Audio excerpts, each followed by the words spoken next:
Welcome back to Holistic Healing with Lori podcast.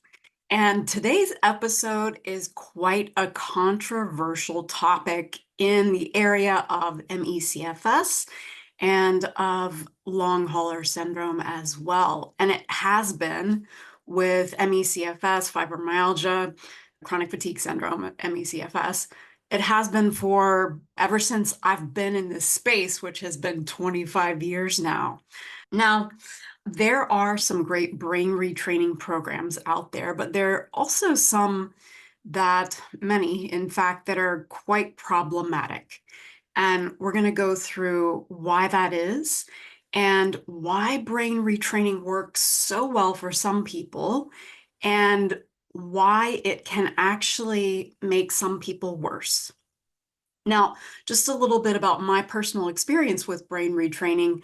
I did one of the original programs, actually a couple of the original programs way back in the day. And what I found was that it would give me some short-term better feelings, better emotional feelings, but then I would rubber band back down or boomerang or whatever you want to think of it as, back down to feeling super horrible. And then I would even end up feeling really badly about myself because I couldn't get it to work. And so I felt like I wasn't doing it correctly, that I wasn't trying hard enough or something like that.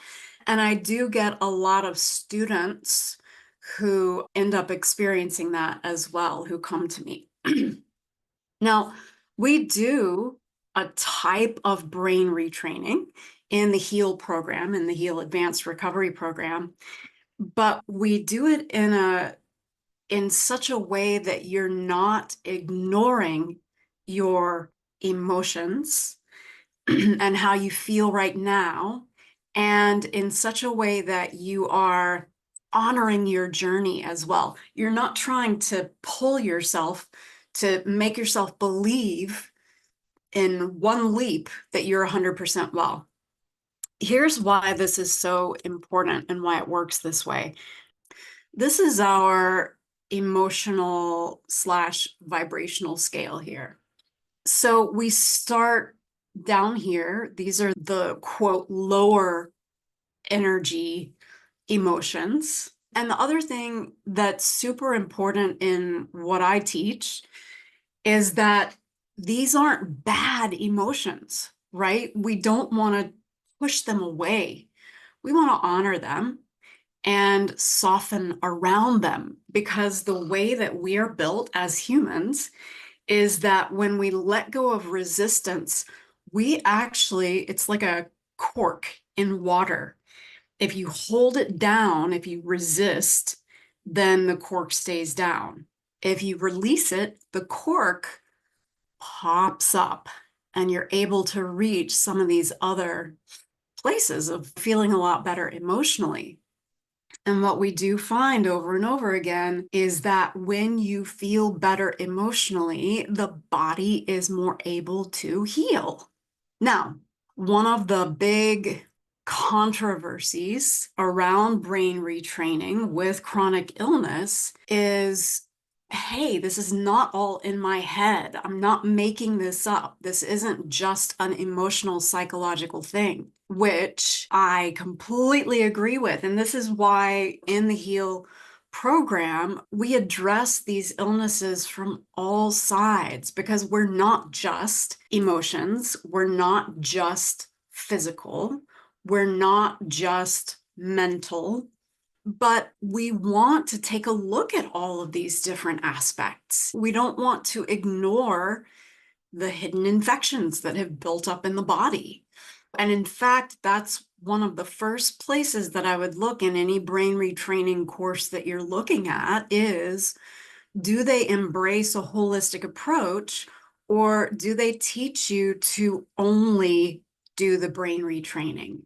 Now, again, for some people, those programs actually work. And I love that they work for some people, right?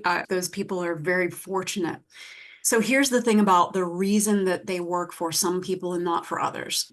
with the non-incremental approach of brain retraining. So I'll just take my experience as an example.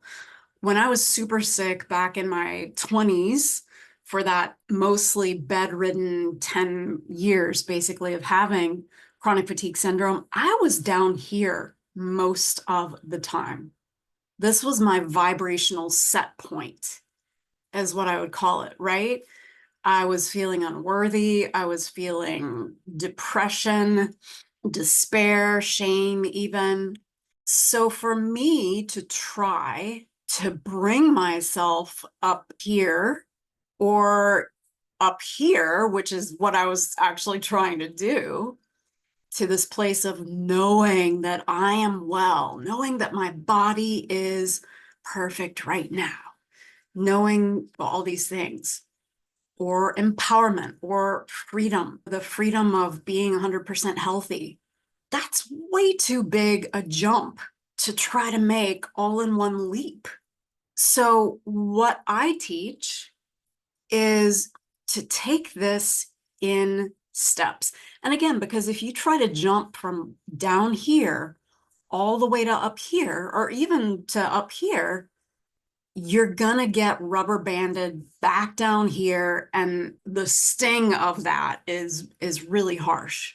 I have a lot of people who come to me who feel like they have trauma around doing some of the brain retraining programs.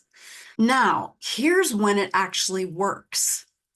If a person is in maybe this space, if this is their vibrational set point, or up here, or even maybe up here, maybe this is their vibrational set point.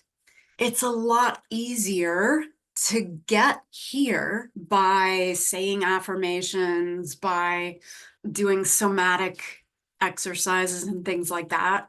It's a lot easier to take that one step vibrationally, emotionally, or those two steps vibrationally, emotionally, and it sticks more, especially with repetition. That is important, of course. It sticks a lot more than trying to start down here with fear, sadness, grief, depression, shame, unworthiness, despair, apathy, and trying to get yourself to get up here in the first place and to stay up here. So I hope that makes sense for you. Now, what we do in the Heal Advanced Recovery program is we give you a tool that's called Meridian tapping, also known as EFT tapping, because what this does is it actually does the work for you. So if you're down here and you consistently do your tapping meditations that we have in the course, you're going to gradually start to move, or sometimes not even so gradual. Sometimes it's faster. You're going to start to move up this vibrational scale. And it just happens automatically with the tapping. And what we do also in the course is, again, we honor where you are right now. I've had some people come to me saying that they were in a brain retraining program that taught them to ignore their emotions. And that just causes all sorts of problems. I'm not trying to poo on other people's programs, but I do want to help you to understand how that is not helpful. One of the things that we find happens is when you ignore your emotions, is again, if we're talking about that cork, then you're putting something on top of those emotions, and it's not allowing them to move up that emotional scale that I just showed you, because that's the natural progression of things when you're not resisting how you're feeling right now. Now, I'm sure that there's a question, or possibly there's a question in your mind right now, as far as it's super uncomfortable to feel my emotions. They're scary, they're big, they feel horrible. And likewise, it's super uncomfortable and scary to feel my symptoms, to allow myself to feel my symptoms.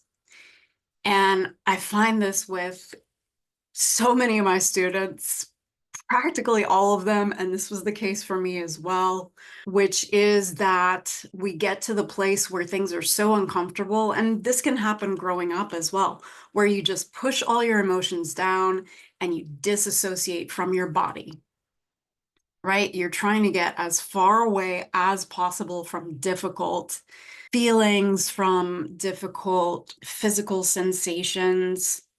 And again, it's understandable. And this is a strategy that lots of us do if we grew up in uncomfortable circumstances, right? Whether that's emotional abuse, physical abuse, combination of both, or early trauma, or even later trauma. We want to go far away from ourselves, from fully embodying ourselves, right? So the way that we start to shift that is we start to allow ourselves to actually feel our emotions and to become friends with them, even the scary ones, even the difficult ones. Because what we find is that they're not as scary as we thought.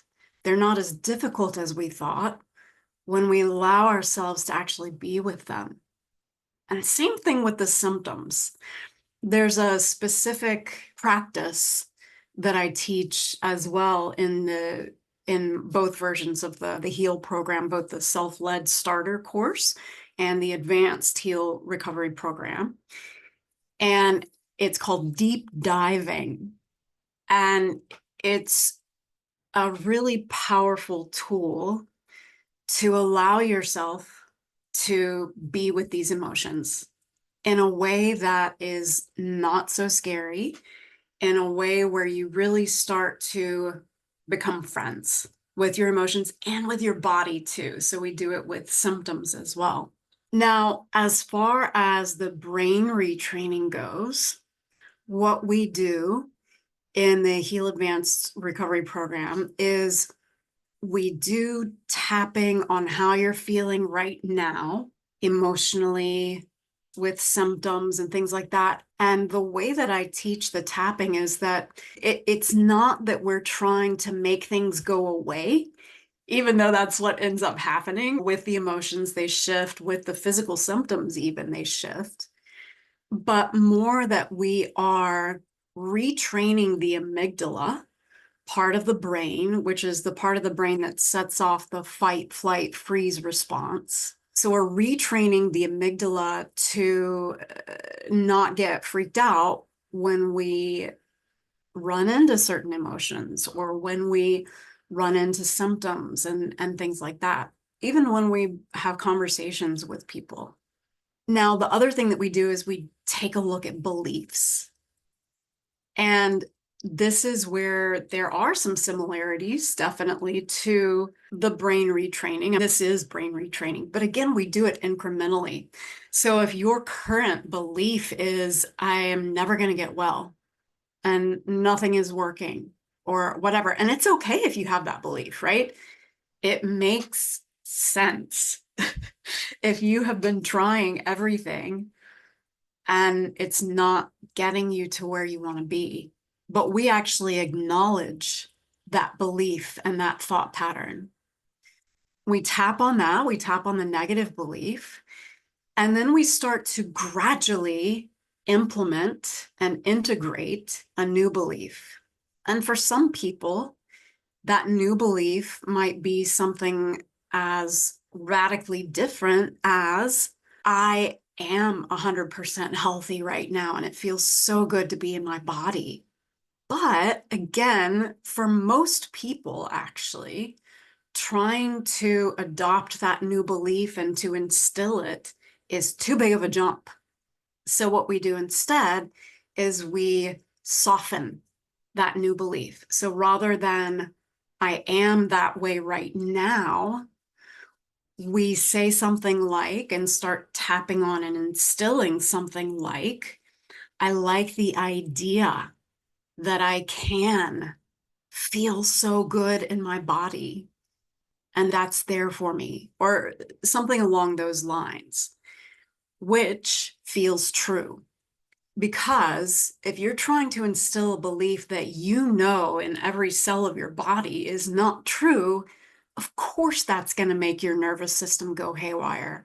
And again, this is where a lot of the programs that are out there are missing things for some people, right?